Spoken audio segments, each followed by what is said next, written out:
Bonjour à toutes et tous et bienvenue dans les pions sur la table. Aujourd'hui, nous allons parler d'un jeu que j'apprécie tout particulièrement avec un haut degré de sournoiserie, un thème politiquement incorrect, il s'agit de Ratus. Alors le thème de Ratus, eh bien c'est la grande peste noire en Europe. Et donc dans ce jeu, il va falloir protéger nos populations, mais surtout décimer celles des adversaires. Voilà, je vous avais prévenu, au niveau du thème, on est limite quand même. Cependant, vous l'aurez compris, c'est un jeu dans lequel il va y avoir beaucoup d'interactions, et puis ça va être vraiment, Ratus, le mix parfait entre le chaos et la tactique. Vraiment, aujourd'hui, je vais vous faire découvrir un jeu que j'adore. Non, puis en plus, je trouve que c'est une vidéo qui est plutôt bienvenue en pleine période de pandémie, super. Ratus est donc un jeu de Haze et Henrik Berg pour 2 à 4 joueurs à partir de 10 ans et des durées de partie annoncées d'environ 45 minutes. Installez-vous confortablement pendant ce temps. Moi, je pose les pions sur la table.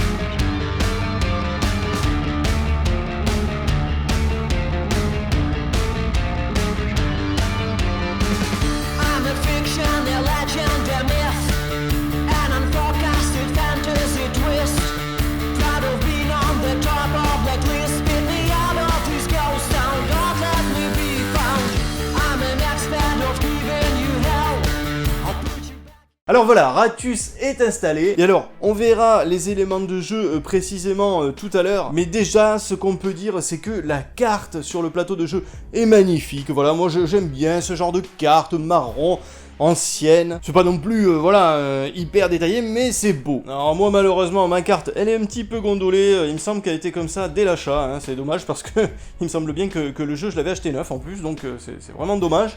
Mais bon, c'est comme ça se voit pas trop donc c'est pas grave. Bon après on a du petit cube en bois, on a des tuiles personnages qui sont, moi je trouve, très réussis, hein, voilà, hein, c'est vintage. Et on a le fameux petit bonhomme là qui représente la peste, qui va représenter en gros notre plus gros ennemi tout au long de la partie, mais également notre meilleur allié quand on va l'envoyer sur la face de nos adversaires. Alors on peut voir déjà qu'avant même de commencer la partie ici, on a commencé à disposer nos populations. Donc je vous passe toute cette préparation de jeu, ça prend pas très longtemps, mais au moins là on est opérationnel pour jouer. Vous remarquerez également que sur le plateau de jeu il y a des petits jetons rats, ça aussi on verra au fur et à mesure à quoi ça sert. Spoiler, on est dans un jeu sur la peste, donc le jeton rat n'annonce pas que des bonnes choses. Donc le premier joueur là, admettons que c'est moi avec ma population verte, eh bien pour commencer je vais faire 2 actions, et dans l'ordre que je souhaite. Alors tout d'abord ce que je vais pouvoir faire c'est procréer. Donc je peux rajouter un cube de population par jeton rat contenu sur la région choisie. Là par exemple, il y a un jeton rat, et bien je peux poser un cube vert. Oui, dans ce jeu on ne fait des enfants que sur les régions infectées. Certainement un instinct de conservation, hein, dans l'optique du cataclysme, voilà on fait maximum d'enfants pour qu'il y ait encore des habitants ici, je ne sais pas. Et alors ensuite ma deuxième action que je fais ici après avoir procréé mais que j'aurais très bien pu faire avant, et bien ça va être de choisir un rôle. Ça veut dire que je choisis ici une tuile avec un personnage, admettons que je choisisse le moine, et bien ce moine va m'octroyer son pouvoir ce tour-ci, qui est d'éjecter un rat d'une région européenne vers une région voisine. Donc là, admettons, je vais bazarder un rat là-bas, par la mer, comme ça, ici, ma population sera un petit peu plus tranquille, elle sera pour le moment protégée de la menace de la peste. Ça devrait pas durer longtemps. Voilà, alors quand j'ai fait ces 2 actions, eh bien je vais devoir jouer la peste. Et la peste, elle va se déplacer d'une région à une autre adjacente. Donc déjà, lorsqu'elle arrive, la peste, eh bien, elle va propager l'épidémie. C'est-à-dire que s'il y a un jeton rat dans la région de destination de la peste, eh bien, on va en diffuser un de plus dans une région adjacente. Et s'il y a 2 ou 3 jetons rats, 3 jetons rats c'est le maximum que peut contenir une région, eh bien, on va en diffuser 2 tout autour. Soit 2 dans une seule région, soit on va répartir un petit peu comme on veut.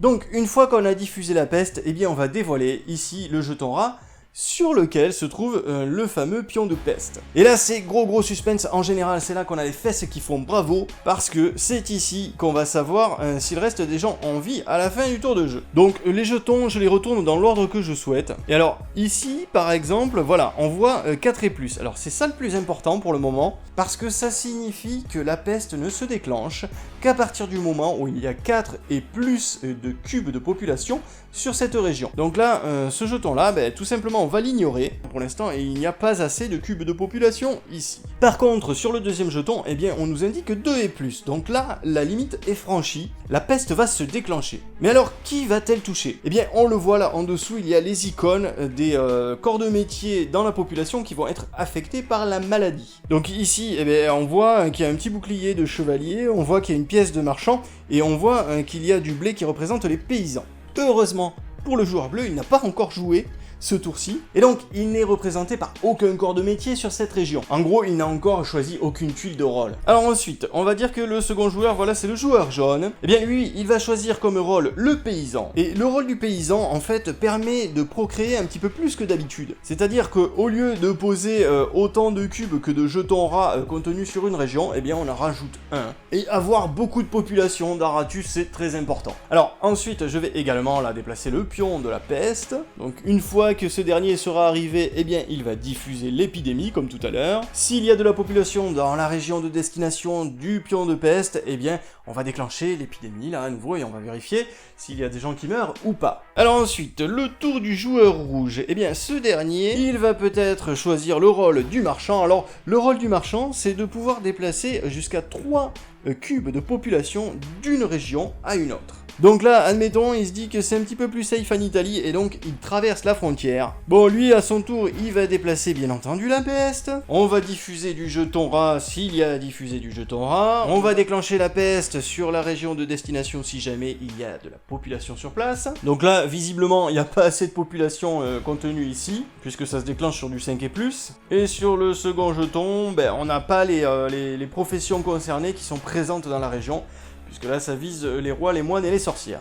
Alors ensuite, le tour du joueur bleu. Bon, bien sûr, il va faire des enfants, lui aussi. Il va choisir le rôle de chevalier, le rôle de l'armée. Et alors, le pouvoir de l'armée, le pouvoir du chevalier, c'est très sournois. C'est de pouvoir ajouter virtuellement 2 cubes de population sur la région ciblée par la peste. Donc je vais faire ma petite épidémie d'abord, et ensuite, alors là, on va relever donc ce jeton, et normalement, il ne devrait pas se déclencher. Comme on a envoyé l'armée, et que virtuellement, on a 2 cubes de population de plus, eh ben, ça va partir quand même. Donc là, le roi, il y en a pas, là, le moine, du coup, il va perdre un cube, ici, le marchand, bon, lui, il est pas là, donc ça va, et là, on va taper sur le majoritaire, celui qui a le plus de cubes dans la région. Et voilà, l'armée a fait du bon boulot. C'est toujours sympa, là, de revenir de contrées lointaines avec quelques cadeaux dans la valise. Bon, alors, là, j'ai fait un tour de table. Et admettons, voilà, pour aller jusqu'au bout de ma présentation, je vais jouer mon deuxième tour de jeu. Et donc, je vais, ce tour-ci, pouvoir choisir encore un nouveau personnage, que je vais prendre soit là sur le côté, que je vais pouvoir également piquer à une autre personne autour de la table.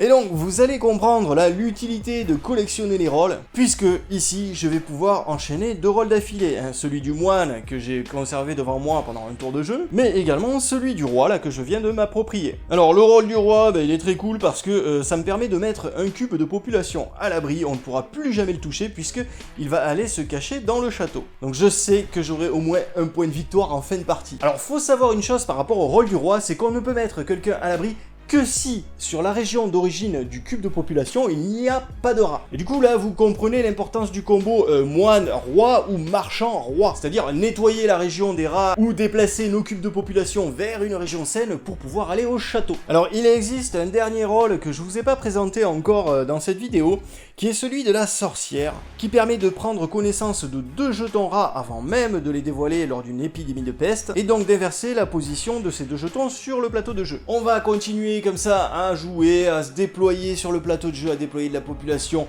à disséminer comme ça l'épidémie, à déclencher la peste de ci de là. Et donc la partie s'arrêtera, donc il va rester un tour de jeu avec très peu d'action à l'intérieur, mais bon, la partie en gros va s'arrêter lorsqu'il n'y aura plus 2 jetons rats dans la réserve, ou lorsque quelqu'un aura posé tous ses cubes de population sur le plateau de jeu. Et quand ça arrive, je vous l'ai dit, il y aura un tout petit dernier tour de jeu avec très peu d'action à l'intérieur, mais surtout, tous les jetons rats encore présents sur le plateau de jeu vont être retournés. Et là, c'est l'apocalypse, quoi.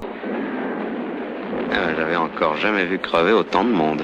Et celui pour qui il reste le plus de population à la fin de la partie, eh bien il aura gagné. Et ça inclut à la fois les cubes encore en vie sur le continent, comme ceux qui ont été mis à l'abri dans le château, évidemment. Voilà, donc pour moi, je vous l'ai dit, un Ratus, c'est l'exemple même du jeu, en fait, qui est relativement accessible, avec des règles simples, mais également assez tactique, assez malin, bien thématisé, esthétique, qui représente un minimum d'encombrement, hein, parce qu'il prend pas beaucoup de place sur la table, et puis même pour le ranger, c'est assez pratique. Vraiment, le thème, la sournoiserie véhiculée par ce jeu est jouissive, et en plus de ça, c'est un jeu qui est accompagné de pas mal de bonus ou d'extensions. Je vous dis peut-être des conneries, mais il me semble qu'il y a des rôles dans les bonus ou dans les extensions qui permettent notamment, je crois que c'est le Joker, de balancer des cubes de population sur le plateau de jeu et juste de les poser en fait là où elles sont arrivées, un peu comme dans Mémoire 44 avec les parachutistes. Voilà, tout ça prenez-le avec des pincettes parce que je suis pas sûr, moi j'ai fait l'acquisition d'aucun bonus, aucune extension. Maintenant, si je devais investir dans une extension, à la limite ce serait celle de l'Afrique du Nord, parce que ça ramène un petit bout de carte en plus, des joueurs en plus, etc. Voilà, pour moi Ratus c'est vraiment un jeu, vous l'aurez compris, qui me procure beaucoup de bonheur et je vous le recommande chaudement. Pour moi c'est carrément un indispensable à posséder chez soi. Voilà, en attendant de nous retrouver pour une prochaine vidéo, je vous dis à bientôt et n'oubliez pas entre-temps de mettre les pions sur la table.